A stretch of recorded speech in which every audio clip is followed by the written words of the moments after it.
RSN Infotech. Website design package starting at ₹1,999. iEntech Academy. One-stop solution for all your academic needs.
RSN inspiration hub YouTube channel நேயர்களுக்கு அன்பு வணக்கம்.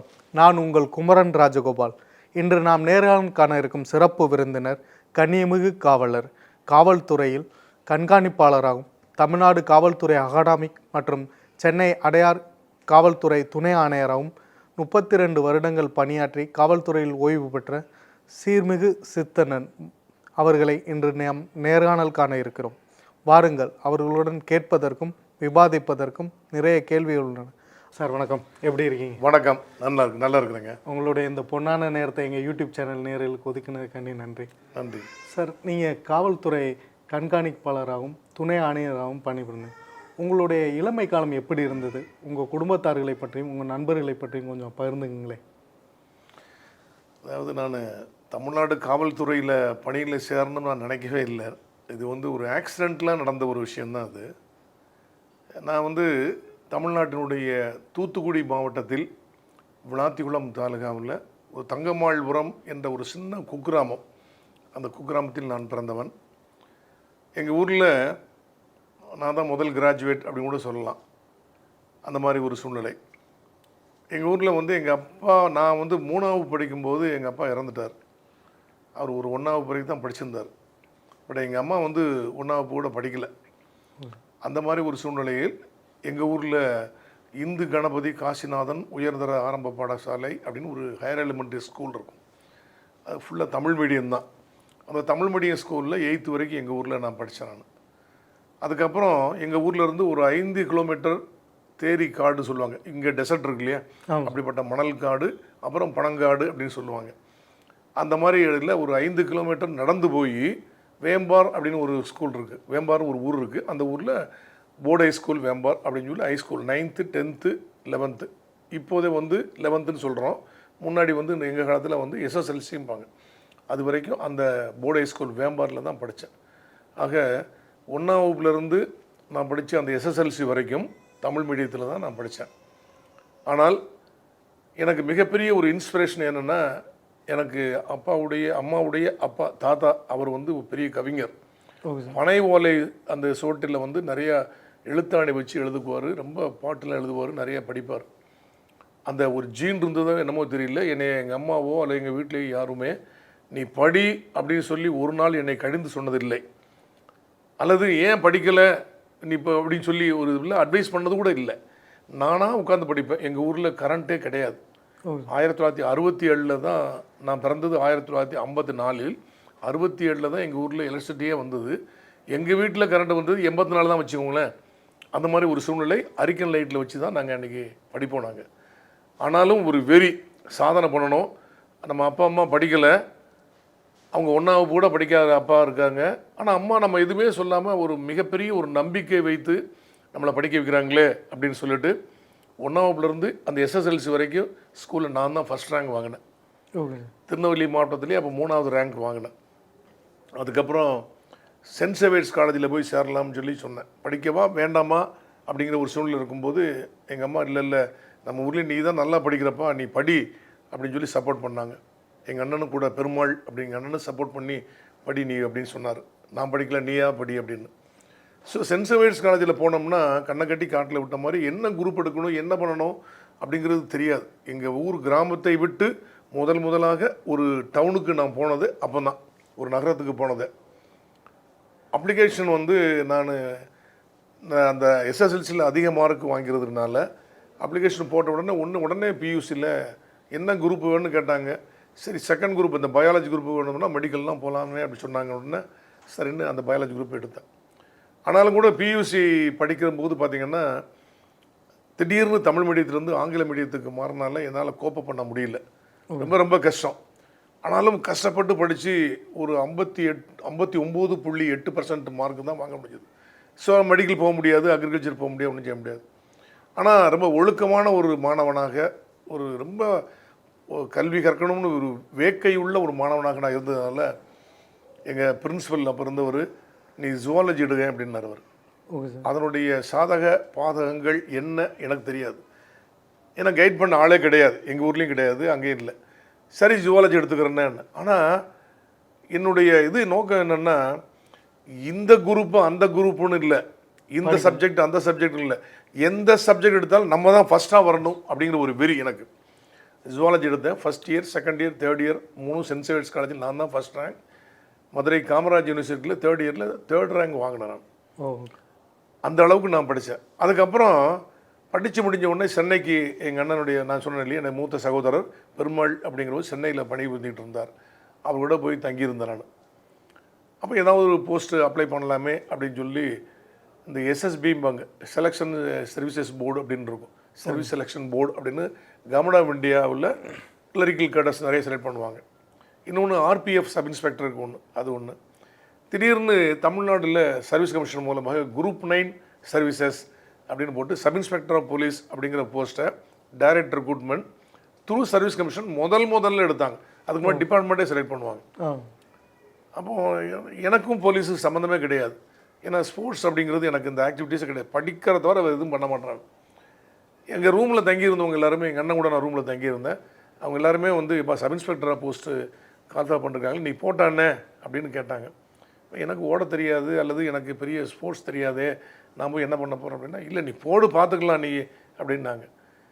So இன்றைக்கி வந்து சாயந்தரம் 5 மணிக்கு தான் லாஸ்ட் டேட், லாஸ்ட் டைம் அப்படின்னா, அப்படியே நான் வந்து ட்ரிப்ளிகேனில் தங்கியிருந்தேன். அங்கேருந்து நடந்தே டிஎன்பிஎஸ்சி ஆஃபீஸுக்கு உள்ளே போய் ஈவினிங்கில் 5 மணிக்கு லாஸ்ட், அதான் டைம் முடிகிற நேரம் அப்படின்னா 4:45 அப்ளிகேஷன் போய் அது போஸ்ட் பாக்ஸில் போட்டு வந்தேன். அந்த அளவுக்கு தான் நான் பெரிய ஒரு இதெல்லாம் எடுக்கலை, சாதாரண விட்டு வந்தேன். ஏறத்தாழ 35,000 பேர் வந்து 333 போஸ்ட்டுக்கு காம்பீட் பண்ணாங்க. ஒரு 4 வகையான டெஸ்ட். அதாவது நமக்கு ஒரு டிட்டர்மினேஷன் இருந்தது, என்னால் இதை முடியும், சாதிக்க முடியும் அப்படின்னு ஒவ்வொரு விஷயத்துலேயும் நீங்கள் ஒரு துணிவோடு அந்த ஒரு வெறியோடு நீங்கள் இருந்தீங்கன்னா உங்களால் எதையுமே சாதிக்க முடியும். இப்போ கூட நான் என்னுடைய ஸ்டூடெண்ட்ஸுக்கு மற்றவங்க சொல்கிறதெல்லாம், if you think you can, you can. If you think you can't, you can't. It is within you only. இது என்னால் முடியும் என்று நான் நினைத்தால் என்னால் கண்டிப்பாக முடியும். இது என்னால் முடியாது என்று நான் நினைத்து விட்டால் என்னால் முடியவே முடியாது. முடியும் முடியாது என்பது என்னுள் தான் இருக்கிறது அப்படின்னு சொல்லி ஒரு famous author, you can win அப்படிங்கிற ஒரு புத்தகத்தில் சிவகரா அப்படிங்கிற ஒரு ஆத்தர் எழுதியிருப்பார். அது எனக்கு மனதளவில் மிக பதிந்தது. அதனால் நம்ம செய்வன திருந்த செய்வோம், முயற்சி முழு முயற்சியாக இருக்க வேண்டும் அப்படின்னு சொல்லிட்டு முதல்ல வந்து ஃபிசிக்கல் எஃபிஷியன்சி டெஸ்ட் பண்ணாங்க. நான் என்ன பண்ணேன், முதலாக அது வரைக்கும் ஸ்போர்ட்ஸ்னால் என்னன்னு தெரியாத ஆள், அந்த பிரசிடென்சி காலேஜ் ஸ்டேடியத்தில் பீச் பக்கத்தில் கண்ணகி சிலைக்கு ஏற்ற மாதிரி இருக்கும், ஒரு 2-3 வாரங்கள் காலையில் போனோம்னா ஒரு 6 மணிலேருந்து ஒரு 8 மணிக்கு ஓடுவேன். சும்மா ஏதாவது கல் எடுத்து எறிவேன், அது பண்ணிகிட்டு இருந்தேன். சர்வீஸ் கமிஷனில் 8 விதமான ஸ்போர்ட்ஸ் கொடுத்துருப்பாங்க. Okay sir. அதில் 5 செலக்ட் பண்ணால் போதும். அந்த 5ல் 3ல் நீங்கள் பாஸ் பண்ணால் போதும். 3லேயும் ஒவ்வொரு ஸ்டார் வாங்கினாலே போதும். 3 ஈவெண்ட்டில் ஒவ்வொரு ஸ்டார் 3 ஸ்டார் வாங்கினாலே நீங்கள் யூஆர் எலிஜிபிள் அப்படின்னு இருக்கிறது. நான் 5 ஈவெண்ட் செலக்ட் பண்ணேன். 3 ஈவெண்ட்டுப்பா நான் பாஸ் பண்ணேன், மீதி 2 பாஸ் பண்ணல. அந்த 3லேயும் ஒன்றில் 3 ஸ்டார், ஒன்றில் 2 ஸ்டார், இன்னொருல 1 ஸ்டார் அப்படின்னு வாங்கினேன். ஓ வாங்கினா பாசிட்டேன். ஏன்னா நம்ம கிராமப்புறத்துலேருந்து வந்தவன். அதனால் என்ன ஆகுதுன்னா கிரிக்கெட் பால் த்ரோயிங் அப்படின்னாங்க. எரிஞ்சியா 2 ஸ்டார் வந்துருச்சு. ரோப் கிளைம்பிங் அப்படின்னாங்க. கடன்னு புளிய மரத்தில் ஏறி அங்கெல்லாம் பழக்கம் இருந்ததுனால 3 ஸ்டார் வாங்கிட்டேன். அப்புறம் 100 மீட்டர்ஸ் ஓட்டம். எங்கள் ஊரில் ஓடி நிறைய பழக்கம் இருக்கிறதுனால அதில் ஈஸியாக நான் வாங்கிட்டேன். மீதி 2லாம் முடியல எனக்கு. அதுக்கப்புறம் ரிட்டன் டெஸ்ட் வச்சாங்க. Okay sir. அதுக்கப்புறம் வந்து சைக்காலஜி அண்ட் ஆப்டிடியூட் டெஸ்ட்னு வச்சாங்க. அதுக்கப்புறம் ஃபைனலாக இன்டர்வியூன்னு வச்சாங்க. ஆனால் பாருங்கள், எல்லோரும் இந்த ஒரு காம்படிட்டிவ் எக்ஸாமில் பாஸ் பண்ணணும்னா எதையாவது ஒரு புத்தகத்தை வாங்கிட்டு அல்லது எங்கேயாவது கோச்சிங் சென்டரில் போய் சேர்ந்துட்டு ட்ரைனிங்லாம் போய் நிறையா படிப்பாங்க. நான் எந்த புத்தகத்தையும் படிக்கலைங்க. டு பி வெரி ஃப்ராங்க், 100% உண்மைதான். எந்த புத்தகத்தையும் படிக்கல, யார்கிட்டையும் கைடன்ஸ் கேட்கல. ஆனால் ஒரே ஒரு விஷயத்தில் மட்டும் நான் ரொம்ப தெளிவாக இருந்தேன். என்னைக்கு நான் சென்ட் சேவியர்ஸ் காலேஜில் போய் 1971 பியூசி சேர்ந்தனோ அன்னைக்கிலிருந்து தி ஹிந்து ஆங்கில நாளிதழ் இருக்கு இல்லையா, அதை முதல் பக்கத்துலேருந்து கடைசி பக்கம் வரைக்கும் வரி விடாமல் படிப்பேன். Okay sir. ஒரு நாளைக்கு குறைந்தது 5 முதல் 10 வார்த்தைகளுக்கு என்ன தமிழ், அந்த பொருள் என்ன அப்படின்னு சொல்லி, மீனிங் என்ன அப்படின்னு சொல்லி டெய்லி நான் பார்ப்பேன். ஒரு நோட் புக்கில் எழுதுவேன்.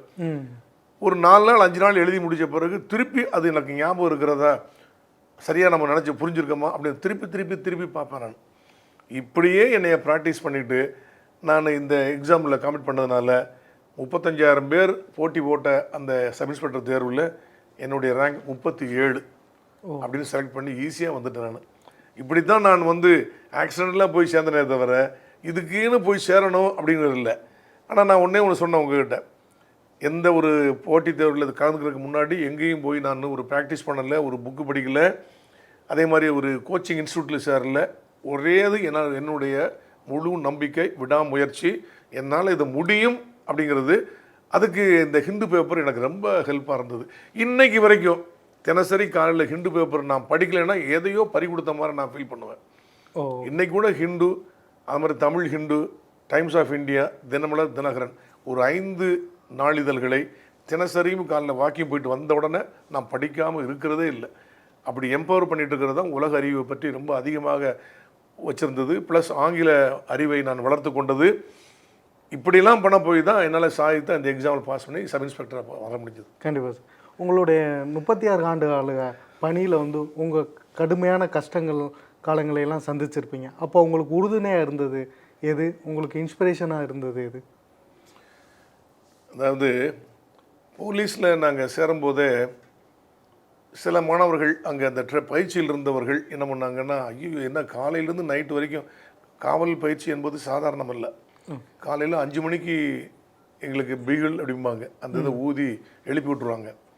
5:45 மணிக்குள்ளே நாங்கள் எல்லாம் ரெடியாகி பாத்ரூம் போயிட்டு பால் சாப்பிட்டுட்டு போய் அந்த இது ட்ரெஸ்ஸை காலைல மார்னிங் அந்த பயிற்சி இருக்கு இல்லையா, பிடி ஃபிசிக்கல் எக்ஸசைஸ், அந்த ஃபிசிக்கல் ட்ரைனிங் எக்ஸசைஸ்க்குள்ளே அந்த யூனிஃபார்ம் போட்டுட்டு கிரவுண்டில் 5:45 மணிக்கு நிற்கணும். 6 மணிக்கு கன்மஸ் பண்ணுவாங்க. 6 to 7 1 hour 5 கிலோமீட்டர் ஓட வைப்பாங்க. அப்புறம் எக்ஸசைஸ் மினிமம் அரை மணி நேரம் ஓடணும். அப்புறம் எக்ஸசைஸு, அப்புறம் வந்து உங்களுக்கு பரேடு, அப்புறம் வந்து ஆர்ம்ஸ் ட்ரில், இப்படி கடுமையான ஒரு பயிற்சி இருக்கும். இந்த கடுமையான பயிற்சி இதெல்லாம் பார்த்திங்கன்னா அப்போ மட்டும் இருக்குதா அப்படின்னா, அதை முடிஞ்சு வெளியே வந்த பிறகு எந்த வேலையிலும் இல்லாத ஒரு மிகப்பெரிய ஒரு ப்ரெஷர் இந்த போலீஸு தான் உண்டு.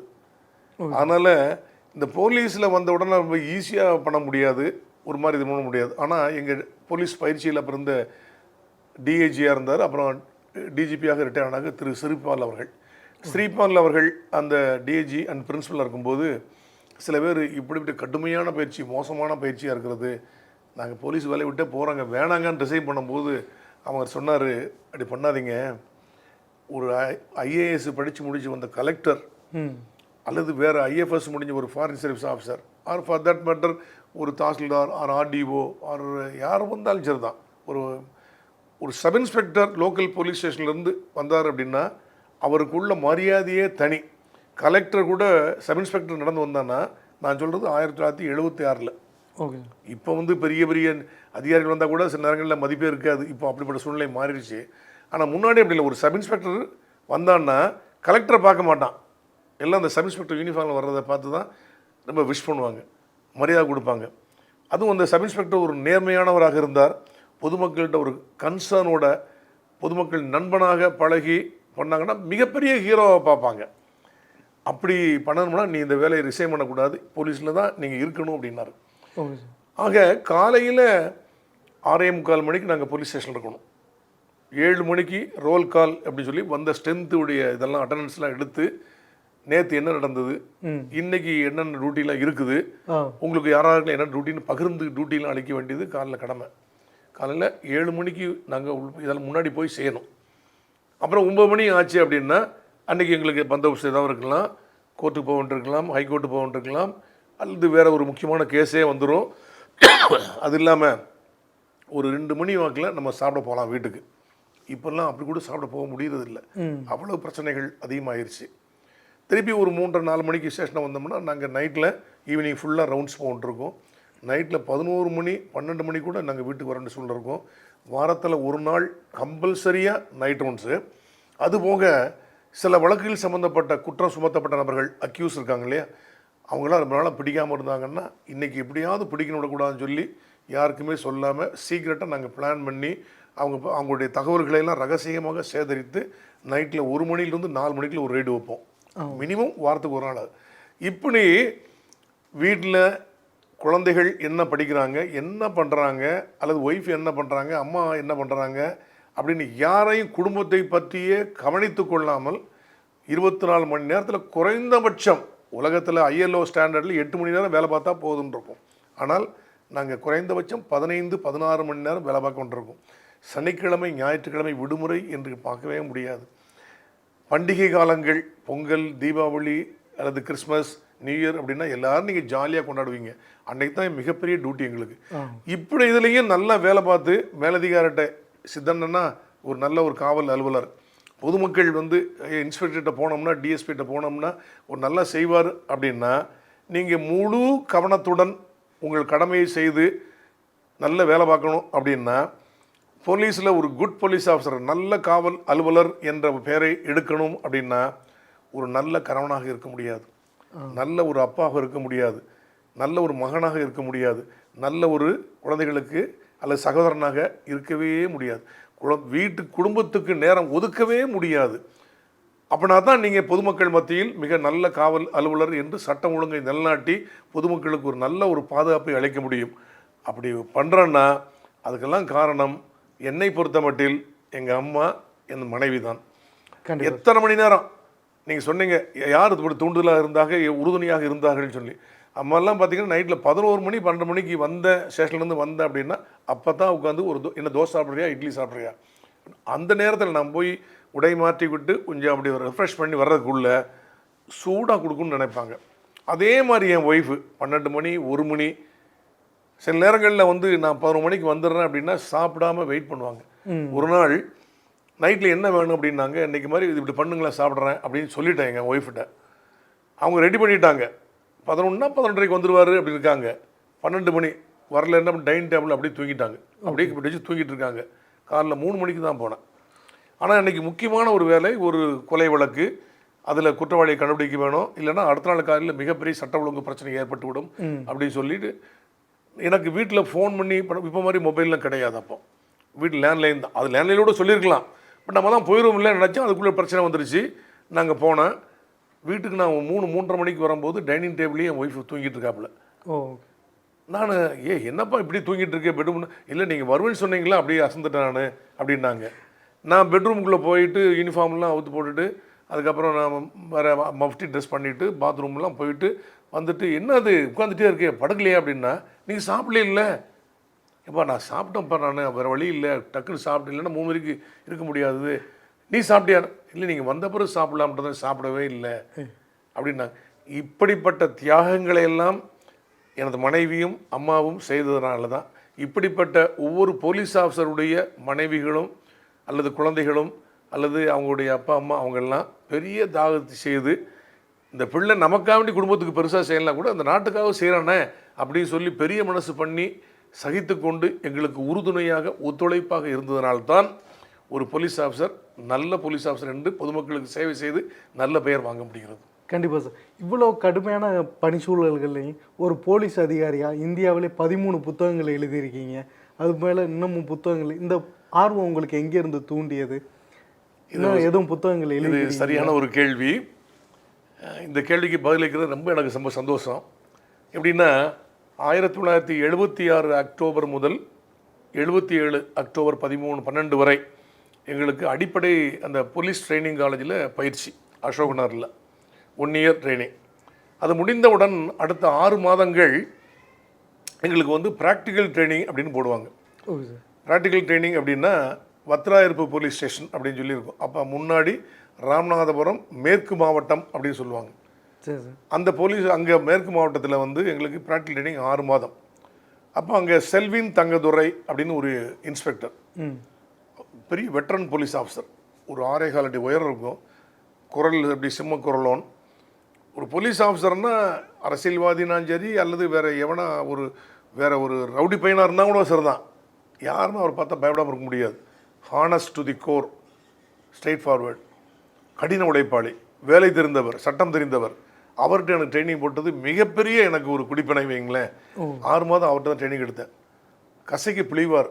காலைல 6:45 மணிக்கு ஸ்டேஷனில் வந்து நீ தான் ரோல் கால் எடுக்கணும், பயிற்சி எஸ்ஐ, நீ ப்ராக்டிக்கல் ட்ரைனிங் எஸ்ஐ அப்படின்னு சொல்லி நீ சொல்லுவார். அப்புறம் அவர் வந்த பிறகு ஏதாவது கேஸ் எல்லாம் இதைப்படின்னு கேட்பார். அப்புறம் ஓகே, இந்த ஒரு கேஸ் ரிப்போர்ட் ஆச்சு, வண்டிலியர் பேப்பர்லாம் எடுத்து வச்சுக்கோங்க. அவர் ஒரு 307 கொலை முயற்சி வழக்கு, அல்லது ஒரு 302 கொலை வழக்கு, அல்லது ஒரு ரேப் பாலியல் வல்லுறவு வழக்கு 376 அப்படின்னா சிடி ஃபைல் எடுத்துகிட்டு வாங்க, ஒரு ஃபைல் எடுத்துகிட்டு வாங்க, நீ ரெக்கார்ட் பண்ணு ஸ்டேட்மெண்ட். நான் தனியாக வாங்க, நீ தனியாக வாங்கு, நீ சீனை அப்சர்வ் பண்ணு, நீ ரஃப் ஸ்கெட்ச் ஒன்று போடு, ஒரு பார்வை மகசர் ஒன்று போடு, நீ எதெல்லாம் சீஸ் பண்ணலாம்னு ஒரு போடு அப்படின்னு சொல்லி என்னை அப்பப்போ சொல்லி கொடுத்து எழுதுவிக்க சொல்லி ரெஃபர் பண்ணுவார். எல்லாம் முடிச்சுட்டு வருவோம், 4 மணி 5 மணி ஆகும். டைம் ஆகி போச்சு, ஒரு டீ சாப்பிட்றீங்களா, டீ சாப்பிட்டு அப்படி உட்காந்து வேலையை பாருங்கள் அப்படிம்பார். நைட்டில் ஒரு 10 மணி 11 மணிக்கு எல்லாம் பீட் அனுப்புவாங்க, நைட் இரவு வந்து அனுப்புவாங்க. அதெல்லாம் அனுப்ப சொல்லிட்டு அவர் வீட்டுக்கு போயிடுவார். நீங்கள் அந்த சிடி ஃபைலாம் படித்து பார்த்துட்டு ஒரு 12 மணி உட்காந்துட்டு இந்த ஒரு பர்டிகுலர் சிடி ஃபைலை படித்து பார்த்துட்டு எப்படி இன்வெஸ்டிகேஷன் பண்ணியிருக்காங்க, ஏதாவது தப்பு பண்ணியிருக்காங்களா, ஃப்ளாஸ் இருக்கா, பிட்ஃபால்ஸ் இருக்கா அப்படிங்கிறது நோட் பண்ணி வைங்க, நான் காலைல வந்து பார்க்குறேன் அப்படின்னு 11:45 மணிக்கு 11 மணிக்கு சொல்லிட்டு போவார். அதை படித்து முடிக்கிறதுக்கு 1 மணி நேரம், 12 மணிக்கு தான் நான் வீட்டுக்கே போக முடியும். அடுத்த நாள் காலை 6:45 வரும். இப்படி கடுமையாக வேலை வாங்கி எனக்கு பயிற்சி அளித்தார். அப்போது அவர்கிட்ட நான் கேட்டேன், எப்படி சார் போலீஸ் இன்வெஸ்டிகேஷனில் ஒரு மர்டர் கேஸை விசாரிக்கிறது அல்லது ஒரு ரேப் கேஸை விசாரிக்கிறது? சட்டம் இருக்கிறது, இந்திய தண்டனை சட்டம், குற்ற விசாரணை முறை சட்டம், இந்திய சாட்சி சட்டம் அப்படின்னு ஐபிசி, சிஆர்பிசி எவிடன்ஸ் ஆக்ட் இருக்குது, அல்லது வேறு பிற சட்டங்கள் இருக்கிறது. ஒவ்வொரு சட்டத்தினுடைய சட்டப்பிரிவுகளையும் அப்ரோப்ரியேட்டாக யூஸ் பண்ணி எப்படி ஒவ்வொரு கேஸையும் விசாரணையை துவக்க வேண்டும், எப்படி முன்னெடுத்து செல்ல வேண்டும் அப்படிங்கிறதுக்கு ஏதாவது புக் இருக்கா சார் அப்படின்னு கேட்டேன். அவர் சொன்னார், இது வரைக்கும் அந்த மாதிரி இல்லை. கிருஷ்ணமூர்த்தின்னு ஒரு ஐபிஎஸ் ஆஃபீஸர் ஒரு புக்கு போலீஸ் டைரின்னு எழுதியிருக்காரு.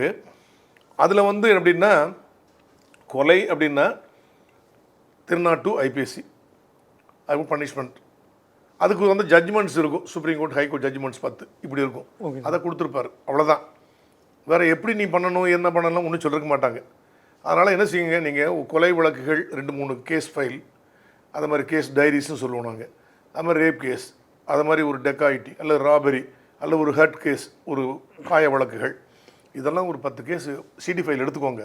வீட்டில் போய் எப்போ 12 மணிக்கு தான் என்ன அனுப்புவார், வீட்டில் போய் உட்காந்து படிங்க, படித்து ஹின்ஸ் எடுங்க, எப்படிலாம் அவங்க ஒவ்வொரு வழக்குகளையும் என்னென்ன ஸ்டெப்பு எப்படி எடுத்து கண்டுபிடிச்சிக்காங்க அப்படின்பாங்க. அப்படியே இனோவேட் பண்ணி உங்கள்கிட்ட ஒரு கேஸ் வரும்போது நீங்கள் அப்படி பண்ணணும். அப்படியே எக்ஸாக்ட்லி பண்ண முடியாது, ஏன்னா ஒரு வழக்குக்கும் இன்னொரு வழக்குக்கும் உள்ள அந்த சூழ்நிலைகள் வெவ்வேறு மாதிரி இருக்கும், சர்க்கம்ஸ்டான்சஸ் மே வேரி. ஆனால் கொலை என்றால் கொலை தானே, அப்போ அது எப்படி எப்படிலாம் அப்ளை பண்ணலான்னு நீங்கள் பண்ணுங்க அப்படின்னாரு. நான் சொன்னேன், என்ன சார் அநியாயமாக இருக்குது, 1861 போலீஸ் ஆக்ட் எனாக்ட் பண்ணி ஒரு ஸ்ட்ரக்சர்டு போலீஸ் ஃபோர்ஸ் வந்த பிறகு இன்றைக்கு வரைக்கும் எப்படி இன்வெஸ்டிகேட் பண்ணி யாருமே புக் எழுதலையா? எழுதலை. நான் மனதில் சபதப்படுத்தேன், நான் பணியிலிருந்து ஓய்வு பெறுவதற்குள் கண்டிப்பாக how to investigate a particular offence அப்படின்னு சொல்லி ஒரு நல்ல புத்தகம் எழுதியணும், நமக்கு ஒரு பேர் இருக்கணும். நம்ம தாத்தா குருவப்பன் அப்படின்னு சொல்லி எங்கள் தாத்தா பேர், அவர் வந்து பெரிய கவிஞராக இருந்து ஓலைச்சுவடிகள்லாம் எழுதினாரே, அது மாதிரி எங்கள் பாட்டி தாயம்மாள் அப்படின்னு பேர், அவங்க எங்கள் ஊர்லேயே ரொம்ப அதிகமாக படித்தவங்கன்னு சொல்லி பேர் அதேமாதிரி 4ஆம் வகுப்பு 5ஆம் வகுப்பு தான். ஆனால் நல்லா பாடுவாங்க, நல்லா படிப்பாங்க. அந்த ஜீனில் வந்து நம்ம ஏன் பண்ணக்கூடாது? இவ்வளோ நாள் நம்ம ஸ்கூலில் காலேஜில் எக்ஸல் பண்ணமே, ஃபஸ்ட் ரேங்க் தானே வாங்கணும், நம்மளால் பண்ண முடியாதா? என்னால் முடியாவிட்டால் யாரால் முடியும் அப்படின்னு நினச்சி நான் மனசில் 78 சபதம் எடுத்தேன். ஓகே. அப்போது ஒரு புத்தகம் எழுதணும் அப்படின்னு ஒரு போலீஸ் ஆஃபீஸர் புத்தகம் எழுதுனாங்கன்னா சாதாரண வழக்கறிஞர்கள் மத்தியில் அல்லது நம்ம மேஜிஸ்ட்ரேட்ஸ் இருக்காங்களே, குற்றவியல் நடுவர் அல்லது நீதியரசர்கள் மத்தியில் மிகப்பெரிய ஒரு மதிப்பு இருக்காது. ஏன்னா அவங்களுக்கு நாங்கள் சட்டம் முடிச்சிருக்கோம், நாங்கள் பிஎல் எம்எல் நீதித்துறையிலே இருக்கிறோம் அல்லது நாங்கள் வழக்கறிஞர்களாக இருக்கிறோம், எங்களுக்கு தான் தெரியும். போலீஸ் ஏதோ ஒரு 10-20 செக்ஷனாக படிச்சுட்டு வந்து அப்ளை பண்ணுறாங்க, அவங்களுக்கு என்ன தெரியும் அப்படின்னு என்ற ஒரு என்ன சொல்கிறது புறந்தெடுக்கின்ற அந்த இதுதான் இருந்தது. அப்போது நம்மளை மதிக்கணும், ஒரு போலீஸ் ஆஃபீஸர் ஒரு புக் இருந்தாங்கன்னா மதிக்கணும். அப்போ என்ன பண்ணுறது? பிஎல் பண்ணுவோம் என்று சொல்லி 1996 2000 வரை தமிழ்நாடு எலக்ட்ரிசிட்டி போர்டுலேயும் தமிழ்நாடு ரிஜிஸ்ட்ரேஷன் டிபார்ட்மெண்ட்லேயும் விஜிலன்ஸ் ஆஃபீஸராக நான் ஒர்க் பண்ணேன். Okay sir. இது நல்ல டைம். 5 மணிக்கெலாம் 6 மணிக்கெலாம் முடிஞ்சிடும் வேலை. Evening college 6 to 9. அதுக்கு பெர்மிஷன் வாங்கணும், நாங்கள் படிக்கணும்னா பெர்மிஷன் கேட்டால் உடனே கொடுத்துட்டாங்க. ஸோ அந்த 96, 97 முதல் 99 வரை அந்த நேரத்தில் சென்னை டாக்டர் அம்பேத்கர் சட்டக்கல்லூரியில் பிஎல் 3 வருடங்கள் படித்தேன். கல்லூரியில் முதல் மாணவனாக தேர்ச்சி பெற்றேன். ஃபர்ஸ்ட் ரேங்க் மெடல் வாங்கினேன். என் ஒய்ஃபு வந்து ரொம்ப ஊக்குவித்தார்கள். நான் சொன்னேன்ல, ஏதாவது படிங்க, சும்மா வேஸ்ட் பண்ணக்கூடாதுன்னு, நான் உங்களால் முடியும் இப்போ ஃபஸ்ட் ரேங்க் வந்துட்டீங்களா, உங்களுக்கு எவ்வளோ மன சந்தோஷமாக இருக்குது அப்படின்னு சொல்லிவிட்டு திருப்பி ஒரு கொக்கி போட்டு எம்எல் படிங்க அப்படின்னாங்க. சரி போட்டு படிச்சிருவோமே அப்படின்ட்டு எம்எல்லுக்கு சேர்ந்தேன். அம்பேத்கர் சட்டக்கல்லூரியில் சீட் கிடச்சிருச்சு எனக்கு. எம்எல்ஏயும் நான் தான் காலேஜில் ஃபஸ்ட் ரேங்க் வாங்கினேன். அதுக்கப்புறம் PG diploma in cyber crimes and information security அப்படின்னு சொல்லி பண்ணேன். அதுலேயும் மெட்ராஸ் யூனிவர்சிட்டியில் ஃபஸ்ட் ரேங்க் வாங்கினேன். இந்த குவாலிஃபிகேஷன்லாம் அக்ரூவ் பண்ண பிறகு BSc, BL, ML, CC and IAS அப்படிங்கிற இந்த குவாலிஃபிகேஷன் அக்யூர் பண்ண பிறகு என்னை வழக்கறிஞர்களோ நீதியரசர்களோ பார்க்கின்ற பார்வையே மாறிவிட்டது. இவன் ஒரு வக்கீல் மாதிரி பேசுகிறான், இவன் வக்கீல் மாதிரி எழுதுறான் அப்படின்றது. இப்போ நான் எழுதுனோம்னா என் ஆசிரியர் சித்தண்ணன் பிஎஸ்சி, பிஎல், எம்எல், சிசி, ஐஏஎஸ்ன்னு போட்டாங்கன்னா கண்டிப்பாக உற்று நோக்குவார்கள் அப்படின்னு எனக்கு நம்பிக்கை இருந்தது. 2006 அப்போ தான் வந்து இந்த எய்ட்ஸ் அப்படின்னு சொல்லி உலகளாவிய லெவலில் வந்து இந்த பாலியல் நோய் சம்மந்தப்பட்ட அந்த இது வந்து பெருசாக நடந்துகிட்ருக்கு. அப்போ ஹெச்ஐவி பாசிட்டிவ், நெகட்டிவ், எய்ட்ஸ் அப்படின்னு உலகமெல்லாம் பேசப்பட்டது. அப்போ முதல் புத்தகமாக அப்படி எழுதுனா என்ன அப்படின்னு எனக்கு ஒரு ஆசை. Okay sir. முதல்ல அதில் எழுதுவோமே. இப்போ இந்த கரண்ட் டாபிக், ஹாட் டாபிக் அப்படின்னு எழுதினேன். தமிழில் எழுதக்கூடாது. நம்ம இது வரைக்கும் தமிழ் மீடியத்திலான படிச்சுட்டு வந்தோம். தமிழில் பேசுனா அவனுக்கு அறிவு நிறையா இல்லை, ஆங்கிலத்தில் நுனிநாக்கில் பேசினால் அவர் தான் மிகப்பெரிய அறிவாளி என்று போற்றக்கூடிய தமிழ்நாடு. அப்படி தான் நிறைய பேர் இருக்கிறாங்க. என்னம்மா இங்கிலீஷ் பேசுகிறான் அப்படி தமிழ் அப்படி தானே நினைக்கிறாங்க அப்படின்றது. உடனே முதல்ல இங்கிலீஷில் எழுதணும் நான் அப்படின்னு எனக்கு ஒரு வெறி. அந்த புத்தகத்தை 2004, 5, 6 3 வருடங்கள் தொடர்ந்து எழுதினேன். Immoral traffic, prostitution in India அப்படின்னு ஒரு புக் எழுதினேன். 2006 அந்த புத்தகம் முடிந்தது. எனக்கே என்னை நானே நினைத்து பெருமை கொள்ளும் அளவுக்கு அந்த புக்கு நல்லா வந்திருக்கு. ஒரு ஃபாரின் புக் மாதிரி இருக்கும். ரொம்ப ஒரு சோஷியாலஜிஸ்ட்டு அந்த ஆங்கிளில் இருக்கும். அது ஒரு சட்ட வல்லுநருடைய ஆங்கிளில் இருக்கும். ஒரு போலீஸ் ஆஃபீஸர் என்ன பண்ணணும் அந்த வழக்குகளை கண்டுபிடிக்கும் போது, ஒரு விபச்சாரி அப்படின்னு சொன்னோம்னா, ஒரு ப்ராஸ்டியூட் அப்படின்னு சொன்னோம்னா, ஏன் அந்த தொழிலுக்கு வந்தாங்க அவங்க? அதாவது நேரடியாக எனக்கு பணம் தான் சம்பாதிக்கணும் வந்தவங்க ஒரு 10-15% தான் இருக்கும். ஒரு 50%க்கு மேலே வறுமையில் வாடி, கணவன் கைவிட்டிருப்பார், அப்பா இறந்திருப்பார், குழந்தைகள் கைவிட்டிருப்பாங்க, வேறு வழியே இல்லாமல் வில்லிங்காக போய் அந்த அந்த அந்த ப்ரொஃபஷனை எடுத்துக்கிட்டாங்க. ஒரு 25%க்கு மேலே இவங்களுடைய அந்த சூழ்நிலையை வல்னரபிலிட்டியாக எடுத்துக்கிட்டு எக்ஸ்ப்ளாய்ட் பண்ணி மற்றவன் ஏதாவது பண்ணுவான். கொஞ்சம் பேர் தான் ஈஸி மணி அப்படின்னு சொல்லி பண்ணுறாங்க. அப்போது அவங்கெல்லாம் ரொம்ப பாவம் இல்லையா? அப்போது இந்த மாதிரி தள்ளுற அந்த அவங்கள யாரார பயன்படுத்துகின்றார்களோ அவர்களெல்லாம் சிறைக்கு செல்ல வேண்டும் அல்லவா? பெண்களை மட்டும் போய் தண்டித்து என்ன புண்ணியம் இருக்கிறது? இது சம்பந்தமாக ஒரு சிறந்த புத்தகம் ஒன்று எழுதினேன் 2006. ஓகே. அதை டிஜிபிகிட்ட போய் கொடுத்து இதை ரிலீஸ் பண்ண சார்ன்னு. ஒரு சப் இன்ஸ்பெக்டர் ரேங்கில் வந்தவர் நீங்கள், இன்ஸ்பெக்டர், இப்போ டிஎஸ்பியாக இருக்கீங்க. நீங்கள் புத்தகம் எழுதிருக்கீங்களா? ஓகே. அந்த காப்பி வச்சுருக்கீங்களா? Yes sir. இந்தாங்க படிங்க சார். நீங்கள் தான் ரிலீஸ் பண்ணணும்னு நான் நினைக்கிறேன் சார். அல்லது நீங்கள் ஹைகோர்ட் ஜட்ஜி யாராவது வர வைக்கிறேன், நீங்கள் ஃபஸ்ட் காப்பியை நீங்கள் வாங்கணும், அப்புறம் எனக்கு அங்கீகாரம் இருக்கும் அப்படின்னேன். டிகே முகர்ஜி அப்படின்னு ஒரு ஐபிஎஸ் ஆஃபீஸர், டிஜிபி, மனிதாபிமானம் மிக்க ஒரு மிகச்சிறந்த காவல் அலுவலர். அவர் வந்து டிஜிபியில் ஆனஸ்ட் ஆஃபீஸர்னு சொல்லலாம். ஓகே. அவர்கிட்ட சொன்னேன்.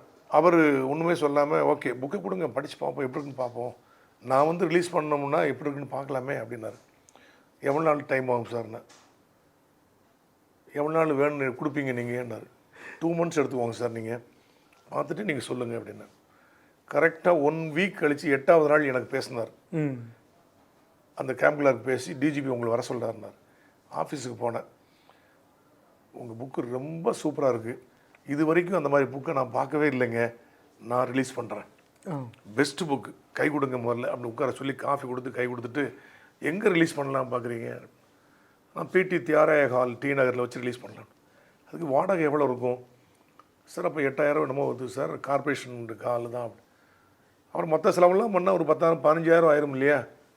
தமிழ்நாடு டிஜிபி வந்து நான் புக்கு ரிலீஸ் பண்ண வந்தோம்னா நீங்கள் செலவு பண்ண வேண்டியதில்லை, நீங்கள் பெர்மிஷன் வாங்கிட்டீங்களா இதுக்குன்னாரு.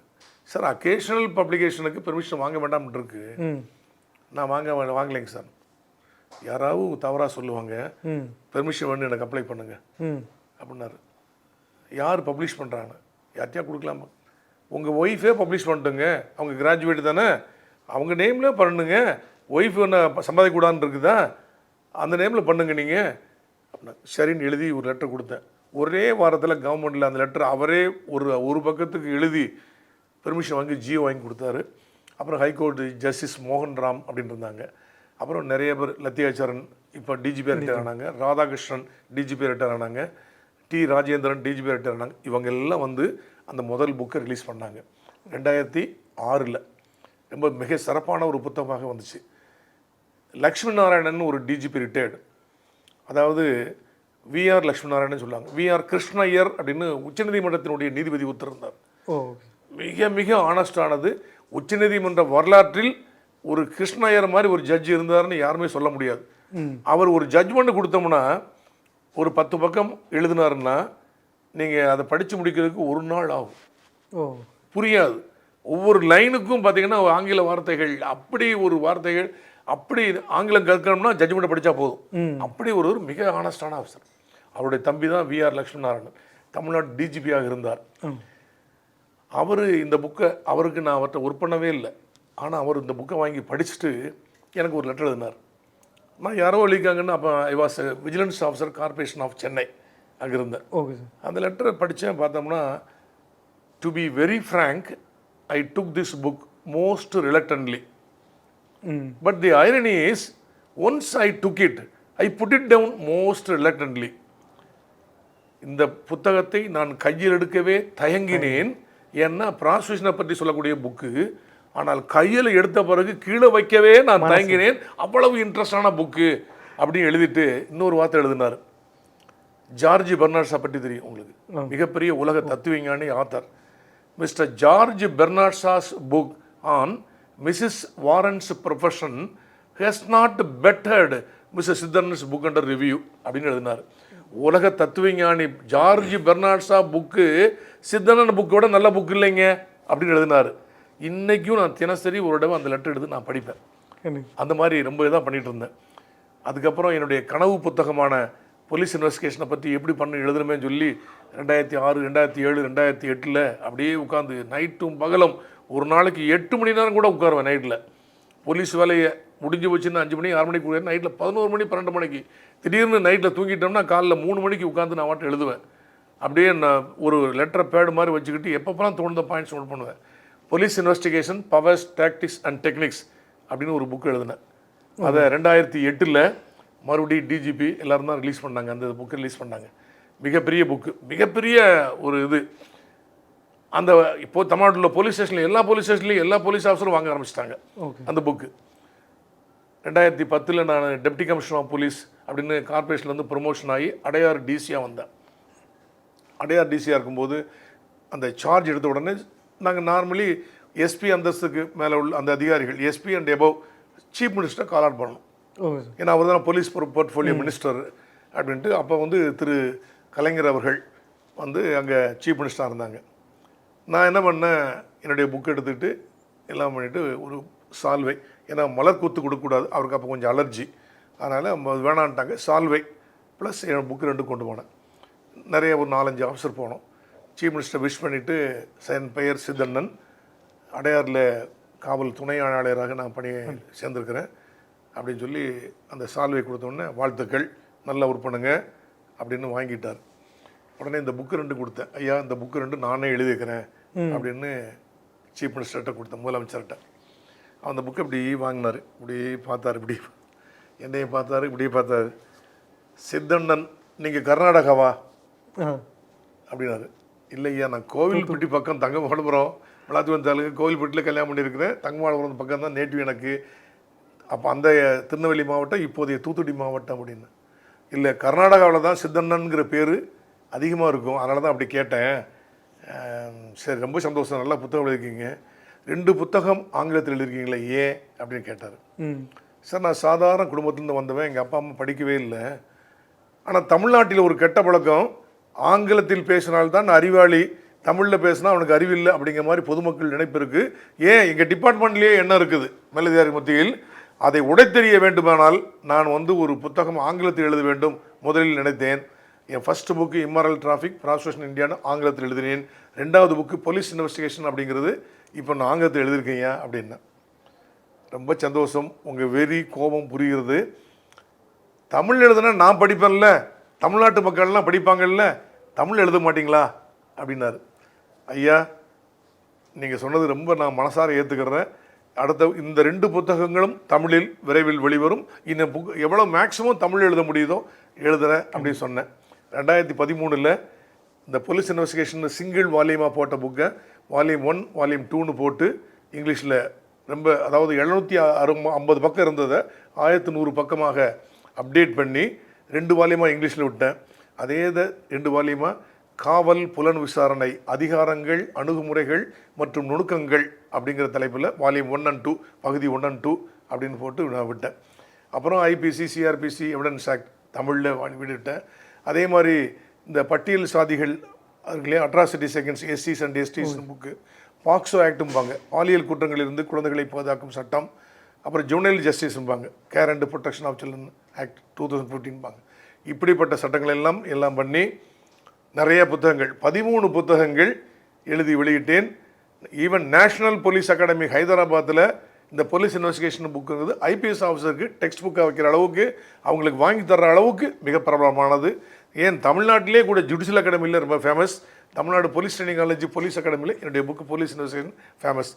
எந்த ஒரு போலீஸ் ஆஃபீஸர் யாராவது ஒரு தமிழ்நாட்டில் ஒரு சப் இன்ஸ்பெக்டர் இன்ஸ்பெக்டர் டிஎஸ்பிகிட்ட சித்தண்ணன்னு கேட்டோம்னா, சார் அவர் புக்கு தான் சார் நாங்கள் வச்சுருக்கிறோம் அப்படின்னு சொல்லுவாங்க. அந்த அளவுக்கு பெருமை எனக்கு கொடுத்துருக்கு. அப்படின்னா அந்த தூண்டுதல் வர்றது காரணம் அன்றைக்கி செல்விந்தங்கதுரை இன்ஸ்பெக்டர் அவர்கள், அப்புறம் எஸ்பிஐ ரிட்டையர் ஆனாங்க, மிக போற்றுதலுக்குரியவர். சமீபத்தில் கூட நான் அவரை என்னை பார்த்து, இப்போ அவருக்கு வயசு 84 என்னமோ, பார்த்து காலில் விழுந்து ஆசீர்வாதம் வாங்கிட்டு வந்தேன். எனக்கு நல்ல வேலை சொல்லி கொடுத்தவர். அந்த நாம் பணியில் கற்ற எனது அனுபவம், சட்டம் பயின்ற எனது அனுபவம், காவல்துறை அனுபவம் வைத்து அழகான புத்தகங்கள் எழுதியிருக்கிறேன் நான்.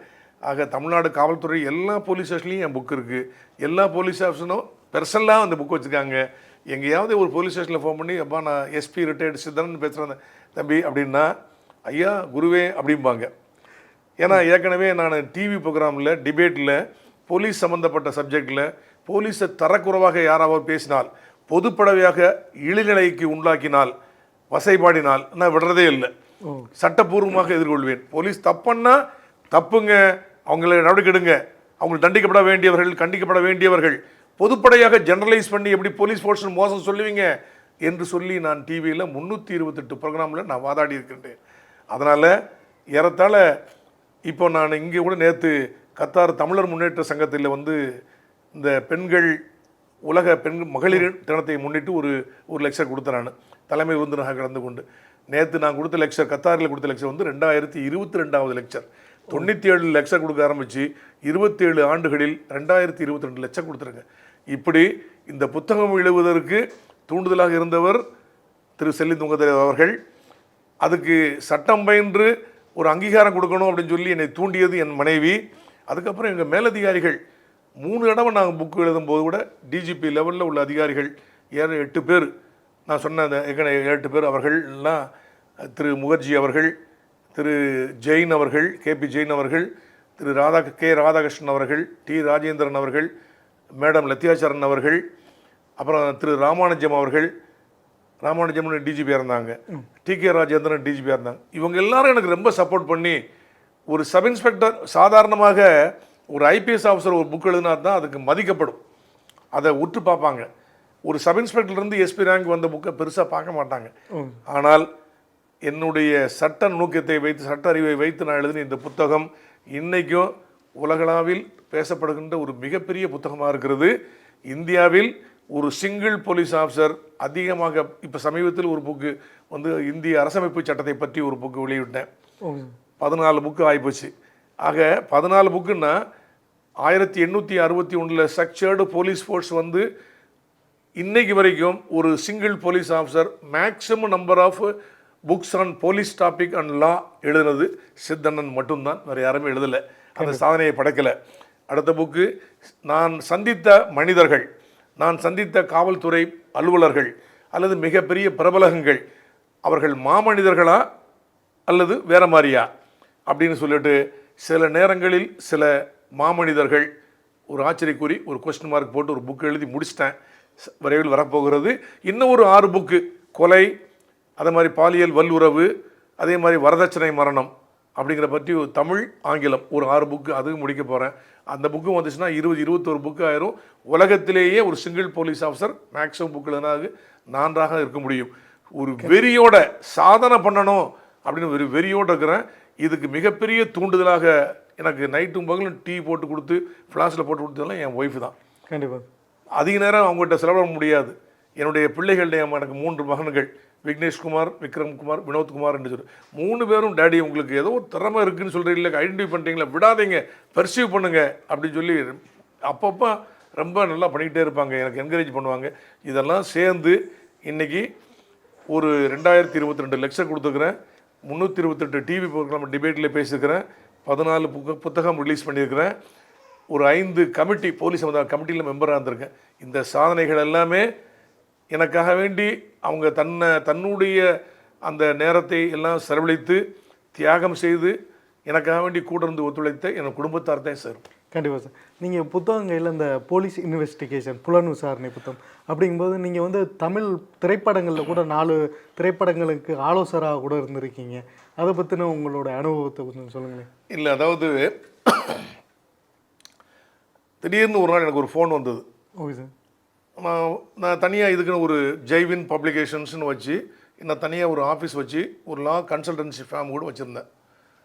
ஏன்னா உயர்நீதிமன்றத்தின் வழக்கறிஞராகவும் பதிவு செய்தேன். ஒரு நாள் திடீர்னு ஃபோன் வந்தது.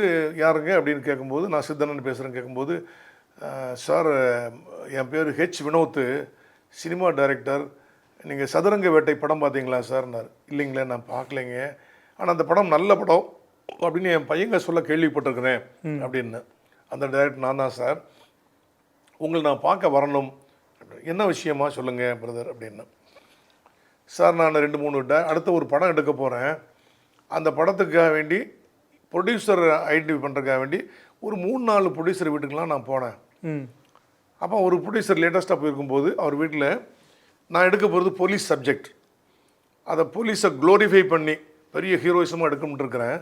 அந்த ப்ரொடியூசர் வீட்டில் அவருடைய ஒரு அந்த பீரோவில், கண்ணாடி பீரோவில் சிவப்பு கலரில் காவல் புலன் விசாரணை அதிகாரங்கள் அணுகுமுறைகள் மற்றும் நுணுக்கங்கள்னு புத்தகம் இருந்தது. ஆக காவல் புலன் விசாரணை அதானே படம் எடுக்க போகிறோமோ, எங்கேயும் உலகெல்லாம் தேடிட்டு இருக்கோம், புக்கு கிடைக்கலையே அப்படின்ட்டு அந்த ப்ரொடியூசர்கிட்ட கேட்டேன். அந்த கொஞ்சம் புக்கு தர முடியுமான்னாரு. அப்படி கொடுத்தாரு. வாங்கி அப்படியே பார்த்தேன் நான். சார் கொஞ்சம் படித்து தரட்டுமா சார், ஒரு 10 நாளில் படித்து கொடுத்துட்றேன்னாரு. இந்த சோழியே வேண்டாம், நான் கொடுக்கவே மாட்டேன், உடனே 3வது ஆள் இந்த மாதிரி, நீ 4வது ஆள், 3 பேர் என்கிட்ட புக் வாங்கிட்டு போனவங்க திருப்பி கொடுக்கவே மாட்டேன்ட்டாங்க. நீ வேணா நீ கொடுக்க மாட்டேன், அதனால் புக்கு உனக்கு தர முடியாது, வேணா ஒரு வால்யூம் எடுத்து போய் படி அப்படின்னு சொல்லி தரமாட்டேன்ட்டார் சார் அவர். ஆக அவ்வளவு சிறப்பான புக்கா அப்படின்னு சொல்லிட்டு நான் பின்னாடி பார்த்தேன், உங்கள் பேர் உங்களுடைய மொபைல் நம்பர் இருந்தது. அதை பார்த்தா சார் உங்கள்கிட்ட பேசுகிறேன், உங்களை நான் பார்க்கணும் அப்படின்னாரு. பரவாயில்லையே, நல்லா இருக்கு, சரிட்டு வாங்க அப்படின்னு சொன்னேன். வந்தார். வந்த உடனே சார் இந்த மாதிரி பவாரியா கொள்ளைக்காரர்களை பற்றி, அவங்க தமிழ்நாட்டில் வந்து எப்படி முகமூடி போட்டு நைட்டில் கொலை பண்ணி கொள்ளையடித்து சென்றார்கள் என்பதை பற்றி ஒரு நல்ல ஒரு கதை வச்சுருக்கேன். நீங்கள் ஃபைன் டியூன் பண்ணி கொடுத்து லீகலாக எப்படி கொண்டு போனால், அல்லது போலீஸ் ஒரு நல்ல ஒரு கம்பீரமாக இருக்கணும் அப்படிங்கிறத நீங்கள் காமிக்கணும். உங்கள் புக்கில் இருந்து நான் நிறைய விஷயங்களை எடுத்து நான் யூஸ் பண்ணிக்கிட்டோமா, நல்லா யூஸ் பண்ணுங்க அப்படின்னு சொல்லி நிறைய கைட் பண்ணேன். அப்புறம் திடீர்னு ஒரு நாள் ஃபோன் பண்ணி, சார் நீங்கள் நடிக்கணும் அப்படின்னாரு. ஏங்க எனக்கு நடிக்கலாம் ஒன்றும் தெரியாதுங்க, நான் வந்து டிவி ப்ரோக்ராமில் பேசுவோம். சார் டிவி ப்ரோக்ராமில் போட்டு வெளுத்து வாங்குறீங்க, நீங்கள் இதில் பண்ண எதானே அழகாக பண்ணலாம் சார் நீங்கள் அப்படின்னாரு. ஏங்க என்னங்க என்ன வேஷம் பண்ண போகிறீங்க அப்படின்னு, பவேர கொள்ளைக்காரங்களே தான் நீங்கள் போட போகிறீங்களான்னு, நீங்கள் ஒரு போலீஸ் ஆஃபீஸராகவே நடிங்க அப்படின்னாரு. ஒரு 3 நாள் கார்டு ஷீட் கொடுத்தா போதும் சார் அப்படின்னாரு. சரிட்டு நான் எனக்கு யூனிஃபார்ம் ஏற்கனவே எல்லா யூனிஃபார்மையும் நான் மற்றவங்க கொடுத்துட்டேன். ஒரே ஒரு போலீஸ் யூனிஃபார்ம், டிசி யூனிஃபார்ம் மட்டும் நான் எஸ்பி யூனிஃபார்ம் அப்படியே ஒரு என்னுடைய ஞாபகார்த்தமாக வீட்டில் வச்சிருந்தேன். அதையே போட்டு வந்துருங்களேன் சார் அப்படின்னாரு. சரின்னு போட்டு போனேன். அந்த தீரன் அதிகாரம் ஒன்றில் முதல்ல கார்த்தி ட்ரைனிங் எடுக்கும்போது நான் போலீஸ் அகாடமியில் ஆஸ் சூப்பரண்ட் ஆஃப் போலீஸ் அவருக்கு பிரின்சிபலாக கிளாஸ் எடுப்பேன். அப்படி ஒரு 3 சீன், ஒரு கத்தி எடுப்பாங்க, அந்த நேரத்தில் நான் இருப்பேன். அப்புறம் இன்னொரு சீனு, அந்த மாதிரி ஒரு 3 சீன் அதில் நடித்தேன். படம் பெரிய ஹிட்டு. அடுத்து நேர்கொண்ட பார்வை அப்படின்னு ஒரு படம் வருது சார், பிங்க் பார்த்தீங்களான்னு கேட்டார் ஹெச் வினோத். நான் பார்க்கலையே, தயவுசெய்து பாருங்கள் கொஞ்சம் அப்படின்னாரு. அப்புறம் ஓடிடி பிளாட்ஃபார்மில் அந்த பிங்க் படம் பார்த்தேன். அதில் நிறைய சட்டபூர்வமான பிழைகள் நிறைய இருந்தது. அப்போ இப்படிப்பட்ட படம் பண்ணக்கூடாதுங்க, நிறைய பிரச்சனை இருக்குங்க இல்லை அப்படின்னு.